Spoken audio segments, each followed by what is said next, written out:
মনোনয়নপত্র জমা দিতে ঠাকুরগাঁওয়ে এখন মির্জা ফখরুল ইসলাম আলমগীর। রবিবার এলাকার আলেম ওলামাদের সাথে মতবিনিময় সভায় অংশ নেন তিনি। দেশের শান্তি ও স্থিতিশীলতা নিশ্চিতে নানা মতামত তুলে ধরেন আলেম ওলামারা। জবাবে মির্জা ফখরুল বলেন, দেশে একটা ক্রান্তিকাল চলছে, চেষ্টা চলছে অস্থিরতা তৈরির, আর এর পেছনে কিছু মানুষ কাজ করছে বলে মন্তব্য করেন তিনি।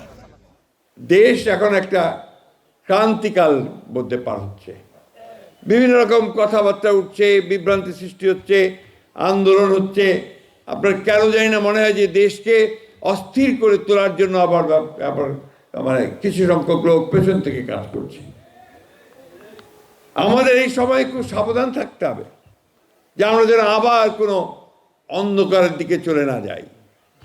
আমাদের সাবধান থাকতে হবে আমরা যে আবার ভুল করে নিজেদের মধ্যে বিভেদ অনৈক্য সৃষ্টি করে আমরা যেন আবার সেই সমস্ত চক্রান্তকারীদের হাতে না পড়ি, যেখানে আমাদের দেশ আবার ক্ষতিগ্রস্ত হবে।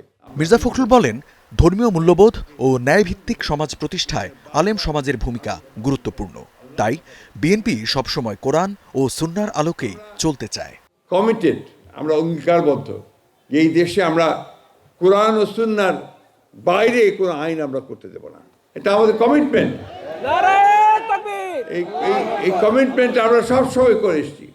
আমি যখন আপনার চরমনায়ের পীর সাহেবের সঙ্গে বসেছিলাম, আপনাদের হয়তো অনেকের মনে থাকতে পারে, সেখানে যে 10টা বিষয় আমরা একমত হই, তার মধ্যে এই একটা বিষয় ছিল।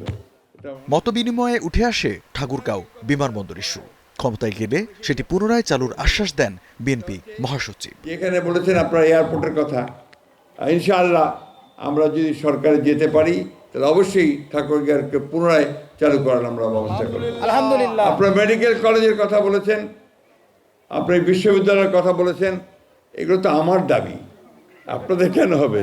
এই দাবি তো আমার, এবং এগুলোকে প্রতিষ্ঠা করার জন্য আমরা সারা জীবন কাজ করে এসেছি ভাই। আমরা আপনাদের সঙ্গে আছি। এই ঠাকুরগাঁতে যতগুলো স্কুল কলেজ মাদ্রাসা আছে, আমি বিশ্বাস করি তার 90%-এর মধ্যে আমাদের অবদান আছে। মতবিনিময় সভায় বিএনপির স্থানীয় নেতাকর্মীরাও উপস্থিত ছিলেন। নির্বাচনের জন্য আপনারা সবাই আমাকে দোয়া করবেন। Desk report, star news. সাহায্য করেন সঠিক পথে যেভাবে